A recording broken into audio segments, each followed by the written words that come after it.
Di tepi sebuah jalan desa yang jarang dilewati orang asing, berdiri sebuah warung kopi kecil beratap seng yang sudah berkarat. Warung itu hanya diterangi lampu kuning redup yang berayun pelan di bawah tiupan angin malam. Meski begitu, warung ini selalu ramai, seolah menjadi titik pertemuan bagi warga yang ingin melepas penat dengan secangkir kopi hangat buatan seorang nenek tua bernama Warti. Nenek Warti dikenal murah senyum dan ramah kepada siapa saja.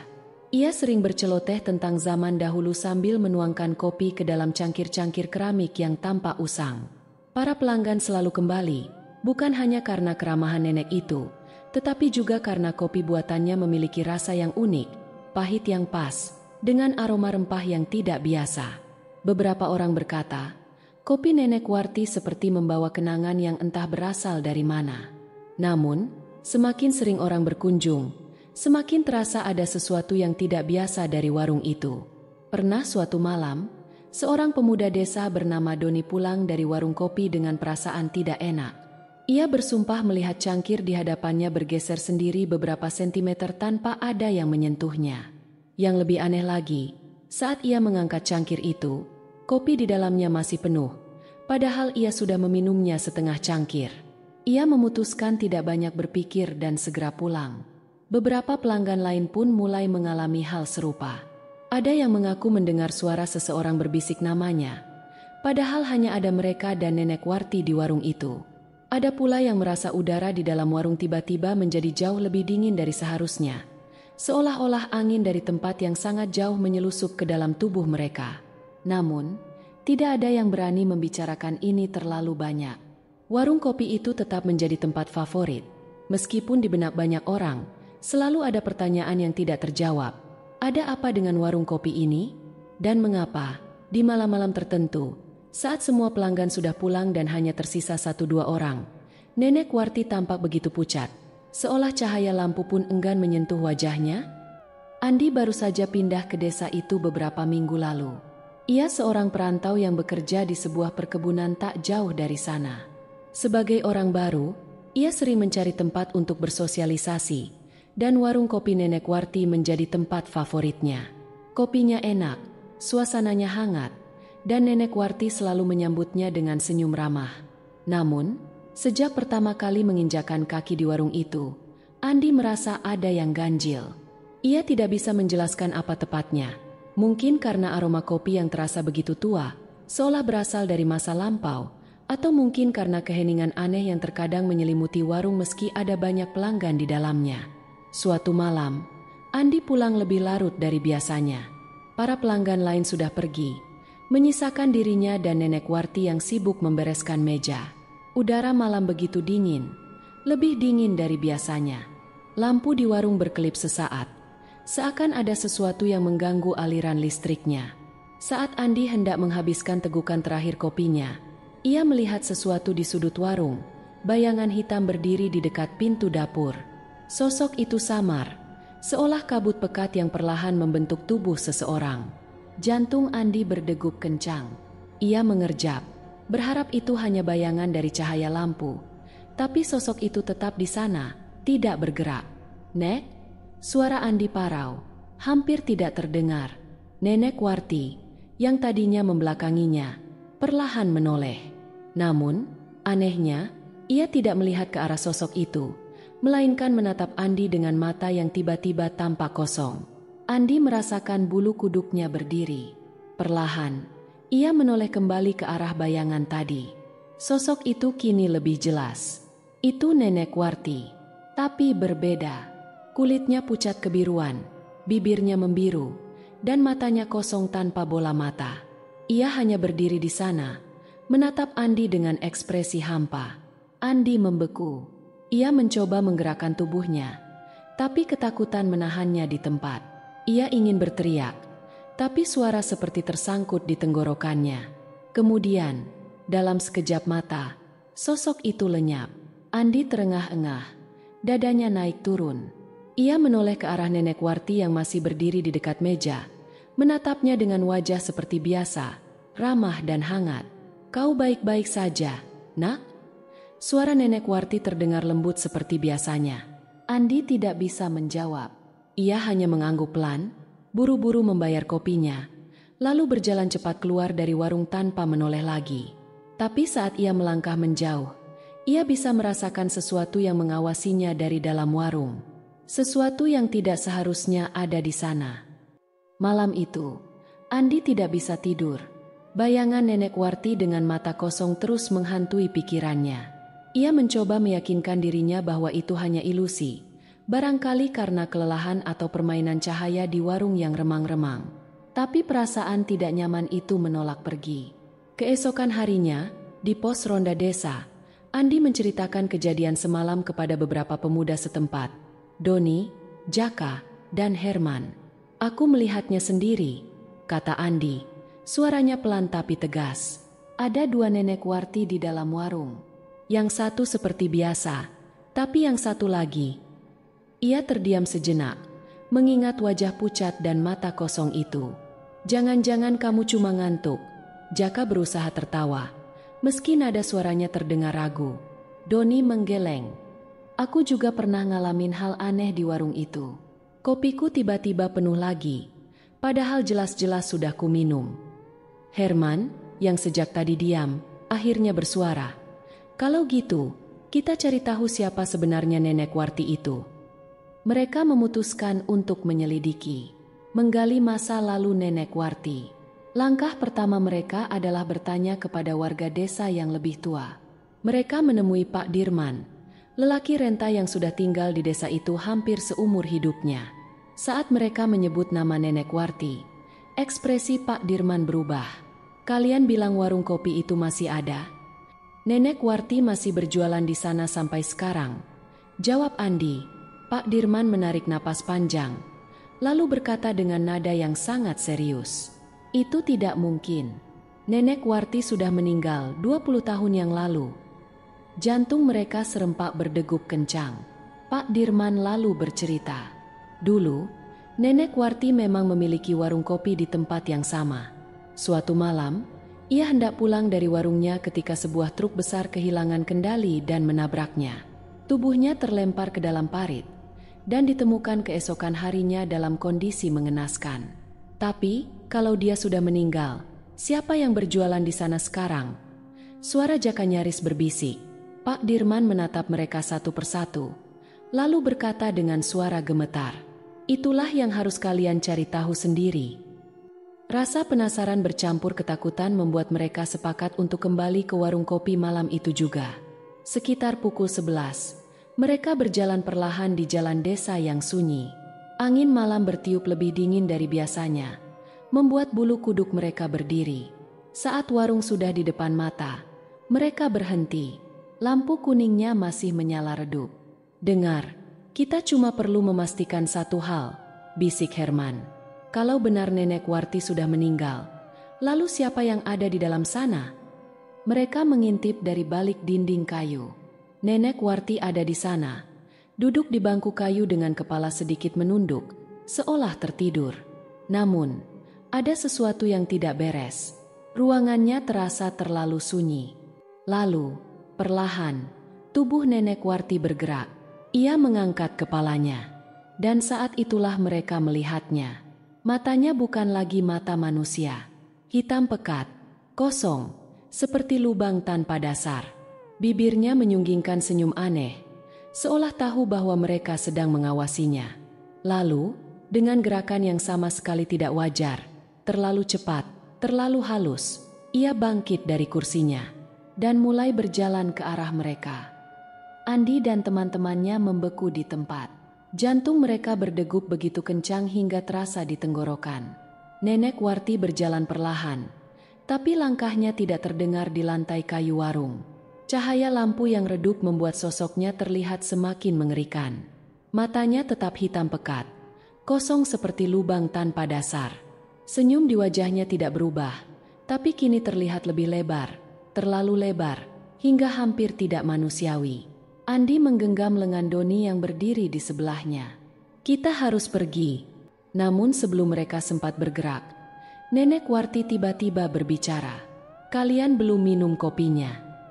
Suara itu terdengar aneh, seolah berasal dari tempat yang sangat jauh, tapi sekaligus berbisik tepat di telinga mereka. Jaka, yang paling dekat dengan pintu, tanpa sadar melangkah mundur. Namun saat ia melakukannya, lantai kayu di bawah kakinya berderit keras, memecah kesunyian. Mata Nenek Warti bergerak. Ia menatap langsung ke arah mereka. Dalam sekejap, warung yang tadinya sunyi mendadak dipenuhi suara-suara. Suara gelas beradu, langkah kaki yang berlarian, bisikan yang tidak jelas dari segala arah. Rak kayu di belakang meja bergetar sendiri, membuat beberapa cangkir jatuh dan pecah berhamburan di lantai. Andi dan teman-temannya langsung berbalik dan berlari secepat mungkin. Nafas mereka terengah-engah saat menerobos jalan desa yang gelap. Namun, bahkan setelah mereka berlari jauh, suara bisikan itu masih mengikuti, terus bergaung di telinga mereka, berulang-ulang seperti piringan hitam yang rusak. Kalian belum minum kopinya. Mereka akhirnya berhenti di rumah Herman. Wajah mereka pucat pasi dan napas masih memburu. Apa-apaan itu? Doni berseru. Kita semua melihatnya, kan? Itu bukan manusia. Jaka yang masih gemetar, menelan ludah. Kalau benar dia sudah meninggal, kenapa dia masih ada di sana? Kenapa dia masih jualan kopi? Herman yang selama ini lebih tenang, akhirnya berbicara. Aku rasa dia tidak sadar kalau dia sudah mati. Semua menoleh ke arahnya. Herman melanjutkan. Ingat cerita Pak Dirman? Nenek Warti meninggal dalam kecelakaan. Mungkin dia tidak sempat menyadari kematiannya. Jiwanya terjebak di warung itu, mengulang-ulang rutinitasnya seperti saat masih hidup. Andi mengingat bagaimana Nenek Warti selalu melakukan hal yang sama setiap malam. Menyambut pelanggan, menyeduh kopi, tersenyum dengan wajah ramah, seolah semuanya masih seperti 20 tahun yang lalu. Jadi, dia tidak tahu kalau dia sudah mati. Doni bergidik, itu lebih menyeramkan. Namun ada sesuatu yang masih mengganjal di benak Andi. Jika Nenek Warti hanya arwah yang terjebak dalam kebiasaannya, lalu apa yang mereka lihat tadi malam?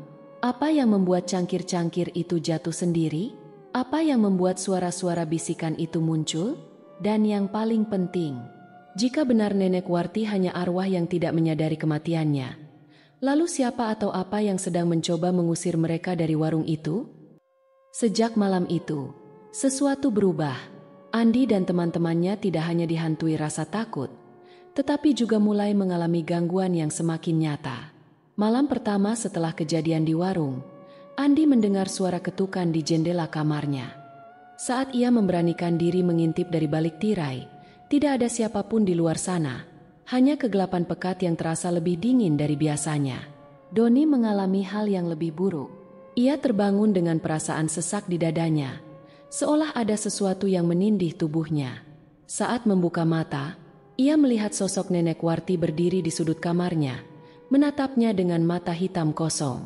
Tubuhnya membungkuk sedikit, dan dari bibirnya yang pucat membiru, terdengar suara pelan. Kau belum minum kopinya. Doni menjerit dan langsung berlari keluar kamar. Napasnya memburu. Saat ia menoleh kembali, sosok itu sudah lenyap. Herman dan Jaka pun tidak luput dari gangguan.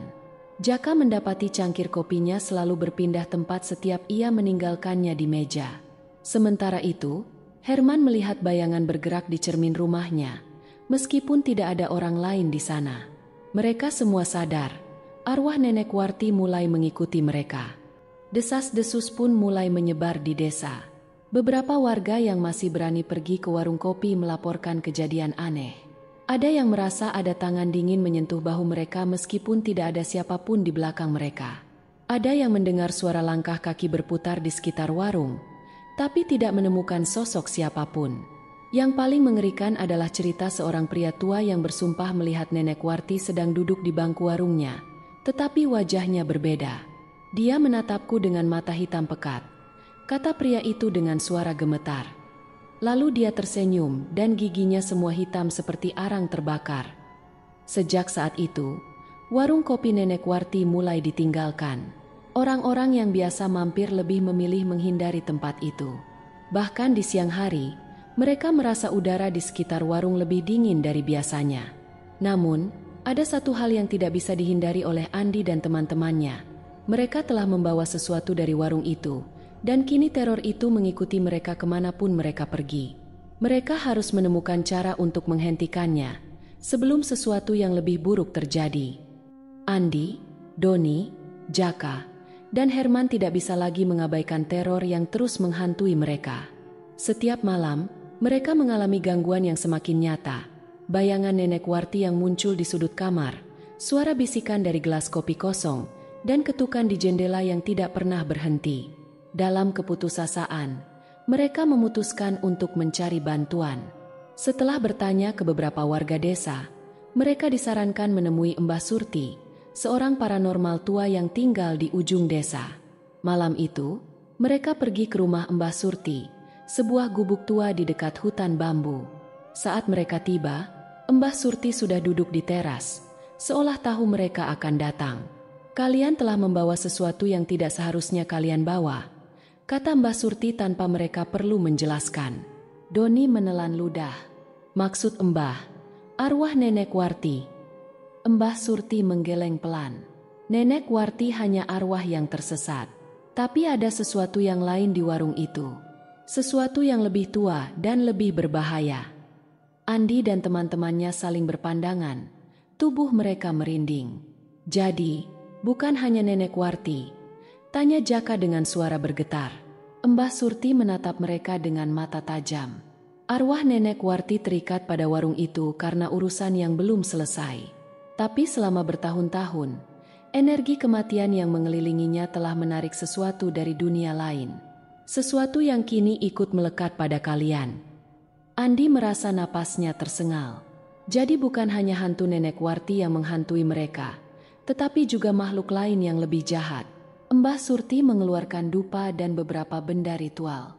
"Kita harus menyelesaikan ini di warung kopi itu. Jika tidak, kalian akan terus dihantui, sampai salah satu dari kalian menjadi pengganti Nenek Warti." Mbah Surti menatap mereka dalam-dalam. Arwah yang tersesat bisa terus mengulang kehidupannya. Tapi jika tidak ada jalan keluar, kadang mereka mencari pengganti. Doni langsung berdiri. "Kita harus mengakhiri ini sekarang juga." Malam itu, mereka kembali ke warung kopi Nenek Warti bersama Mbah Surti. Jalanan desa sunyi, seolah semua orang tahu bahwa sesuatu yang buruk akan terjadi. Saat mereka tiba di depan warung, udara tiba-tiba terasa lebih dingin. Mbah Surti menancapkan dupa di tanah dan mulai merapal doa. Andi dan teman-temannya berdiri di sekelilingnya, berusaha tetap tenang meskipun mereka bisa merasakan sesuatu mengawasi mereka dari dalam warung. Suara bisikan mulai terdengar. Semakin lama semakin nyaring. Pintu warung berderit, terbuka perlahan, dan di dalamnya, sosok Nenek Warti berdiri diam, menatap mereka dengan mata hitam legam. Kemudian, ia tersenyum. Tapi itu bukan senyum ramah yang biasa mereka lihat.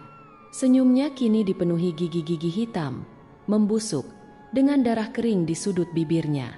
"Kalian datang untuk minum kopiku?" Suaranya berlapis, bergema di telinga mereka. Andi merasakan tubuhnya melemas. Ada sesuatu yang salah, sangat salah. Ini bukan hanya arwah Nenek Warti. Ada kekuatan lain yang telah mengambil alih dirinya. Dan mereka baru saja memanggilnya. Andi dan teman-temannya berdiri terpaku. Tubuh mereka menegang saat sosok Nenek Warti berdiri di ambang pintu warung kopi. Namun, semakin lama mereka menatapnya, mereka menyadari ada sesuatu yang berubah. Kulit Nenek Warti mulai mengelupas, memperlihatkan daging hitam membusuk di bawahnya. Bajunya yang lusuh kini tampak lebih kotor, dengan noda darah kering yang menempel di kainnya. Senyumnya semakin lebar, seolah mulutnya bisa robek sampai ke telinga. "Kalian datang untuk menemaniku." Suara itu bergema di telinga mereka, berlapis-lapis seperti berasal dari banyak orang sekaligus. Mbah Surti segera menancapkan dupa terakhir ke tanah dan mulai membaca mantra lebih cepat. "Jangan lihat matanya, itu bukan Nenek Warti lagi." Andi memalingkan wajahnya, tapi dalam benaknya, ia masih bisa merasakan tatapan hitam kosong itu menyelidik ke dalam pikirannya. Tiba-tiba, mereka semua mendengar sesuatu, suara jeritan seorang perempuan. Namun, jeritan itu bukan berasal dari Nenek Warti. Suaranya lebih muda, penuh penderitaan, dan terdengar seolah berasal dari dalam warung. Kemudian, tanpa peringatan, pintu warung terbuka sendiri dengan keras, memperlihatkan sesuatu yang jauh lebih mengerikan di dalamnya. Di dalam warung yang gelap, sebuah bayangan samar mulai terbentuk. Bayangan itu menggambarkan seorang perempuan muda yang sedang berlutut di lantai sambil menangis ketakutan. Dan di depannya, berdiri seorang pria dengan ekspresi penuh amarah, menggenggam sebuah benda tajam, sebuah pisau besar berlumuran darah. Andi menyaksikan dengan ngeri saat bayangan itu bergerak, memperlihatkan adegan tragis yang selama ini tersembunyi dalam kegelapan warung kopi. Nenek Warti bukan hanya korban kecelakaan, dia adalah korban pembunuhan. Jaka berbisik, dia tidak mati karena kecelakaan. Mbah Surti mengangguk pelan, suaranya bergetar. Arwahnya tersesat karena kematiannya tidak wajar. Dia dibunuh dengan kejam, dan tubuhnya tidak pernah ditemukan. Doni mundur selangkah, tubuhnya gemetar. Jadi, semua ini karena dia mencari keadilan. Mbah Surti menatap lurus ke dalam warung. Bukan hanya keadilan. Dia terikat di tempat ini karena ada dendam yang belum selesai. Dan semakin lama dia terjebak, semakin kuat kekuatan jahat yang memanfaatkan arwahnya. Tiba-tiba, suara tertawa pelan terdengar dari dalam warung. Nenek Warti melangkah ke depan, matanya hitam pekat tanpa kehidupan. Akhirnya, kalian tahu. Lantai warung mulai bergetar. Rak kayu yang berisi cangkir-cangkir tua tiba-tiba jatuh dengan suara pecahan yang memekakan telinga. Angin bertiup semakin kencang, meniup debu dan abu dari dupa yang dibakar Mbah Surti. Herman berteriak, "Apa yang harus kita lakukan sekarang?" Mbah Surti menatap ke arah bayangan sang pembunuh dalam visi yang mereka lihat tadi. Kita harus mengungkap kebenaran dan membebaskannya. Kalau tidak, dia akan terus menghantui tempat ini. Dan arwahnya akan semakin tersiksa. Mbah Surti menatap mereka dengan serius. Kita harus menemukan jasadnya dan menghadapkan sang pembunuh kepada keadilan. Doni menggeleng cepat. Tapi itu sudah 20 tahun yang lalu. Bagaimana kita bisa menemukan jasad yang sudah hilang selama itu? Namun, sebelum Mbah Surti sempat menjawab, mereka semua mendengar sesuatu. Dari dalam warung yang gelap terdengar suara pelan, lirih seperti bisikan. Kuburku di bawah warung ini. Andi dan teman-temannya membeku di tempat. Suara itu, lirih, putus asa, dan penuh penderitaan, seolah berasal dari dalam tanah di bawah mereka. Mbah Surti menatap ke lantai kayu warung yang mulai bergetar pelan, seolah ada sesuatu yang terkubur di bawahnya dan ingin keluar. Tiba-tiba, meja-meja di dalam warung terlempar begitu saja. Cangkir-cangkir pecah di lantai tanpa ada yang menyentuhnya. Lampu yang tergantung di langit-langit bergoyang liar, menciptakan bayangan-bayangan aneh di dinding. Lalu, Nenek Warti, atau sosok yang telah menjadi dirinya, tertawa pelan. Kalian ingin menggali kebenaran. Suaranya terdengar berlapis-lapis, bukan lagi suara seorang nenek tua. Tiba-tiba, tubuh Nenek Warti mencuat ke udara, melayang dengan posisi tubuh yang tidak wajar. Kepalanya menunduk dengan sudut yang mustahil, seolah lehernya hampir patah. Tangannya yang kurus terulur ke depan. Jarinya yang panjang dan kaku seakan ingin mencengkeram sesuatu. Andi menelan ludah. Keringat dingin mengalir di pelipisnya. Mbah, apa yang harus kita lakukan? Mbah Surti menggenggam tasbihnya erat. Kita harus menyelesaikan ini sebelum arwahnya semakin kehilangan kendali. Namun, sebelum mereka sempat bergerak, sesuatu yang lebih mengerikan terjadi. Lantai warung mulai retak, dan dari celah-celah kayu yang renggang, muncul tangan-tangan hitam kurus yang mencakar udara, seperti mencoba meraih mereka.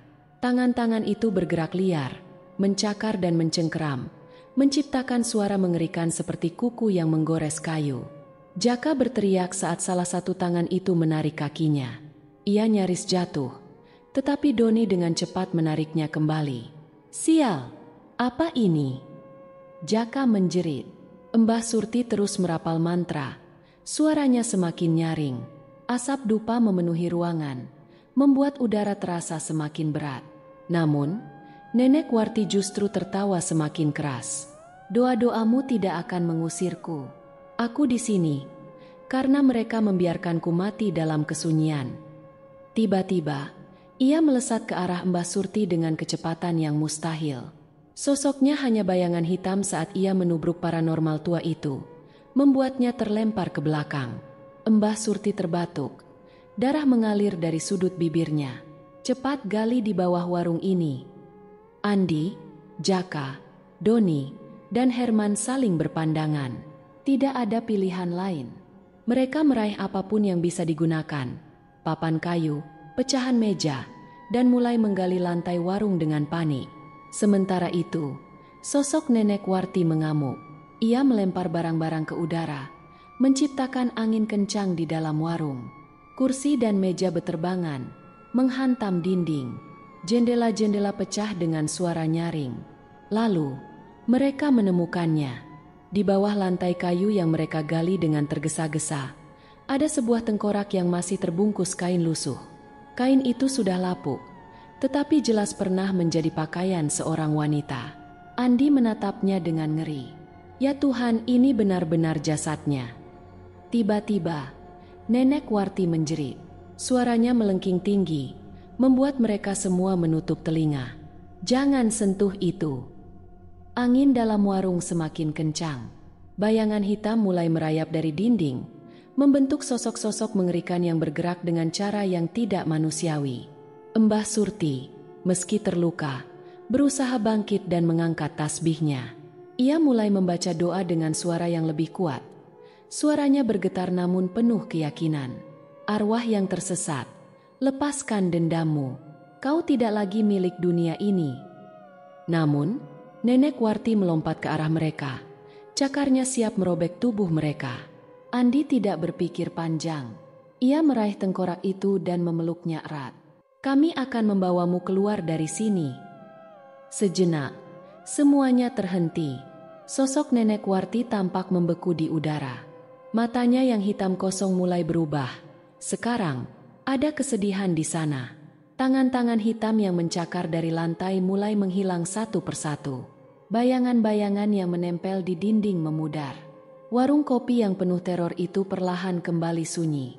Kemudian, Nenek Warti menatap mereka dengan tatapan sendu. Suaranya tidak lagi terdengar menyeramkan. Aku hanya ingin pulang. Tubuhnya mulai larut dalam kabut putih tipis, perlahan menghilang dari dunia ini. Warung kopi itu kini terasa lebih hangat, seolah teror yang telah bertahan selama 20 tahun akhirnya sirna. Namun, pertanyaannya masih tersisa. Siapa yang telah membunuh Nenek Warti? Dan apakah mereka siap menghadapi kebenaran yang sebenarnya? Angin malam bertiup pelan di antara reruntuhan warung kopi yang kini porak-poranda. Aroma dupa yang dibakar Mbah Surti masih melayang di udara, bercampur dengan bau tanah yang basah setelah penggalian. Tengkorak Nenek Warti tergeletak di tanah, seakan menunggu sesuatu, mungkin sebuah pengakuan, atau mungkin sebuah keadilan. Namun, meskipun warung kopi kini sepi dari gangguan gaib, satu pertanyaan masih membayangi Andi dan teman-temannya. Siapa yang telah membunuh Nenek Warti? Mbah Surti menghela napas panjang. Arwahnya mulai tenang, tapi dia belum bisa pergi sepenuhnya. Masih ada sesuatu yang mengikatnya di dunia ini. Andi menatap tengkorak itu, lalu beralih ke lantai kayu yang telah mereka gali. Jika benar Nenek Warti dibunuh dan dikubur di sini, maka si pembunuhnya pasti seseorang yang mengenal tempat ini dengan baik. Doni, yang sejak tadi diam, tiba-tiba berbicara. Kita harus melaporkan ini ke kepala desa. Polisi harus tahu soal ini. Mereka semua sepakat.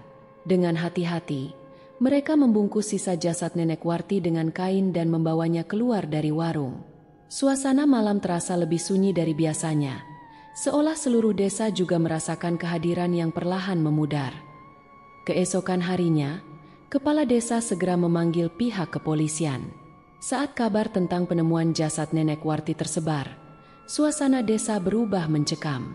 Warga yang dulu sering datang ke warung kopi itu kini berkumpul dengan wajah pucat dan berbisik-bisik satu sama lain. Tak butuh waktu lama bagi polisi untuk menemukan fakta mengejutkan. Salah satu warga desa yang sudah lanjut usia, Pak Sarman, tiba-tiba pingsan saat mendengar berita ini. Ketika siuman, ia tampak ketakutan, tubuhnya gemetar. Mbah Surti menatapnya tajam. "Pak Sarman, Anda tahu sesuatu, bukan?" Lelaki tua itu tidak menjawab. Namun, perlahan, air mata mulai mengalir di pipinya yang penuh kerutan. 15 tahun aku menyimpan ini, tapi aku sudah tidak kuat lagi menanggungnya. Semua orang menahan napas. Pak Sarman mengusap wajahnya yang berkeringat sebelum akhirnya mengakui. Bukan kecelakaan, bukan perampokan, Nenek Warti dibunuh oleh suaminya sendiri. Suasana menjadi kacau. Warga desa saling berpandangan dengan keterkejutan yang tak terbendung. Doni melangkah maju. Jadi selama ini dia bukan korban kecelakaan. Pak Sarman mengangguk pelan. Matanya kosong seperti menatap sesuatu dari masa lalu. "Aku melihat semuanya malam itu, 20 tahun yang lalu. Suaminya, Pak Wiryo, pulang dalam keadaan mabuk. Mereka bertengkar hebat di dalam warung. Aku mendengar suara benda pecah, kursi yang terbalik lalu." Ia menutup wajahnya dengan kedua tangan, seolah ingin menghapus kenangan itu dari pikirannya. Lalu aku mendengar jeritan. Andi merasakan bulu kuduknya berdiri. Ia membayangkan bagaimana malam itu terjadi. Seorang wanita tua yang berjuang mempertahankan dirinya dari suaminya sendiri, hingga akhirnya dibungkam selamanya. Pak Sarman melanjutkan, "Aku ingin menolong, tapi aku terlalu takut. Aku hanya mengintip dari jendela dan melihat tubuh Nenek Warti sudah tidak bergerak. Pak Wiryo, dia menggali lubang di lantai warung dan menguburnya di sana sebelum akhirnya pergi begitu saja, meninggalkan tempat ini." Semua orang terdiam. Lalu, suara berat kepala desa terdengar. "Di mana Pak Wiryo sekarang?" Pak Sarman menatapnya dengan tatapan nanar. Dia meninggal 5 tahun setelah kejadian itu. Sejak saat itu, warung kopi ini mulai dihantui, mungkin karena arwah Nenek Warti menunggu kebenaran terungkap. Andi menatap langit yang mendung. Jika pembunuhnya sudah mati, lalu bagaimana mereka bisa benar-benar membebaskan arwah Nenek Warti? Malam harinya, Mbah Surti mengadakan ritual terakhir. Tengkorak Nenek Warti akhirnya dikebumikan dengan layak di pemakaman desa. Warga berkumpul, berdoa bersama, memohon agar arwahnya bisa pergi dengan tenang. Saat tanah terakhir ditaburkan, angin bertiup lembut di antara pepohonan. Untuk pertama kalinya sejak lama, udara di desa terasa lebih ringan, seolah beban yang tak terlihat akhirnya terangkat. Andi berdiri di sana lebih lama dibanding yang lain. Ia menutup matanya, membiarkan pikirannya mengembara. Dan saat ia membuka mata di kejauhan, di bawah bayangan pohon besar, ia melihatnya. Sosok Nenek Warti berdiri di sana, tidak lagi menyeramkan seperti sebelumnya. Kini, ia tampak seperti wanita tua biasa dengan senyum lembut di wajahnya. Ia menatap Andi dan teman-temannya dengan penuh rasa terima kasih. Lalu, perlahan, tubuhnya memudar hilang di telan cahaya bulan. Mereka tahu, Nenek Warti akhirnya bebas. Namun, meskipun semuanya telah berakhir, warung kopi itu tetap kosong. Tidak ada yang berani mendekatinya lagi, dan seiring waktu, bangunannya runtuh dan ditinggalkan. Kini, hanya ada satu hal yang tersisa dari tempat itu. Sebuah kisah tentang seorang wanita tua yang terjebak di antara dunia hidup dan mati, mencari keadilan yang akhirnya ia dapatkan setelah 20 tahun menunggu. Sejak malam ritual pembebasan arwah Nenek Warti, warung kopi itu tak pernah lagi dibuka. Tak ada yang berani mendekatinya. Meskipun tak ada lagi kejadian mistis yang mengganggu desa, bangunan itu berdiri sunyi, perlahan tertelan oleh alam. Rumput liar merayap naik ke dinding kayu yang mulai lapuk, dan atapnya yang dulu kokoh kini berlubang, membiarkan hujan merembes ke dalam. Andi, Doni, Jaka, dan Herman berdiri di depan warung yang kini lebih menyerupai reruntuhan. Mereka datang bukan untuk membukanya kembali, melainkan untuk melihat tempat itu sekali lagi sebelum akhirnya benar-benar ditinggalkan. Doni menghembuskan napas panjang. Dulu warung ini selalu ramai, sekarang malah jadi tempat yang bikin orang merinding. Jaka mengangguk pelan. Mungkin karena kenangan buruk yang tersisa di sini. Walaupun arwah Nenek Warti sudah pergi, Tapi kisahnya akan selalu melekat di tempat ini. Andi diam saja. Tatapannya tertuju pada bangku tua di sudut warung, tempat Nenek Warti dulu biasa duduk sambil menyeduh kopi untuk pelanggannya. Ia bisa membayangkan sosoknya di sana, tersenyum ramah, seolah semua ini tak pernah terjadi. Tiba-tiba, Herman berbicara, suaranya terdengar ragu. Menurut kalian, kalau ada orang yang nekat buka warung di sini lagi, kira-kira apa yang bakal terjadi? Tak ada yang menjawab. Mereka semua tahu tak ada yang akan berani. Beberapa bulan berlalu, dan desa mulai kembali tenang. Namun, warung kopi itu tetap berdiri di tempatnya, terlupakan oleh waktu. Para warga memilih untuk mengambil jalan memutar agar tak perlu melewati bangunan itu, meskipun mereka tahu tak ada lagi yang menghuni di sana. Suatu malam, seorang pria tua dari desa sebelah kebetulan melewati jalan di depan warung itu. Ia adalah seorang pedagang keliling yang sering pulang larut. Saat melewati tempat itu, ia melihat sesuatu yang membuat langkahnya terhenti. Di dalam warung yang gelap dan terbengkalai, terdengar suara seseorang sedang mengaduk kopi. Suara sendok beradu dengan gelas, pelan dan berulang-ulang, seperti seseorang yang sedang menunggu pelanggannya datang. Pria itu bergidik. Bulu kuduknya meremang. Dengan jantung berdegup kencang, ia melangkah mundur dan bergegas pergi, tidak berani menoleh ke belakang. Keesokan paginya, ia menceritakan pengalaman itu kepada warga desa. Namun, mereka hanya saling berpandangan dengan wajah pucat. Tidak ada yang berani memberikan jawaban. Mereka tahu bahwa warung kopi itu kosong. Demikianlah kisah kali ini, tentang warung kopi yang menyimpan rahasia kelam dan arwah seorang nenek yang terjebak di antara dunia hidup dan mati. Sebuah cerita yang mengajarkan kita bahwa kebenaran, seberapapun lama tersembunyi, akan selalu menemukan jalannya untuk terungkap. Terima kasih telah meluangkan waktu untuk mendengarkan kisah ini. Semoga cerita ini bukan hanya memberikan ketegangan, tetapi juga meninggalkan kesan mendalam dalam hati kita semua. Dari kisah ini, kita dapat mengambil pelajaran bahwa setiap perbuatan memiliki konsekuensinya, dan kejahatan yang disembunyikan suatu saat akan terbongkar. Selain itu, dendam dan penyesalan hanya akan menjadi beban yang mengikat kita di masa lalu. Oleh karena itu, penting bagi kita untuk menyelesaikan setiap persoalan dengan hati yang bersih dan memaafkan sebelum terlambat. Hidup adalah perjalanan yang singkat. Mari jalani dengan kejujuran, kasih sayang, dan kedamaian.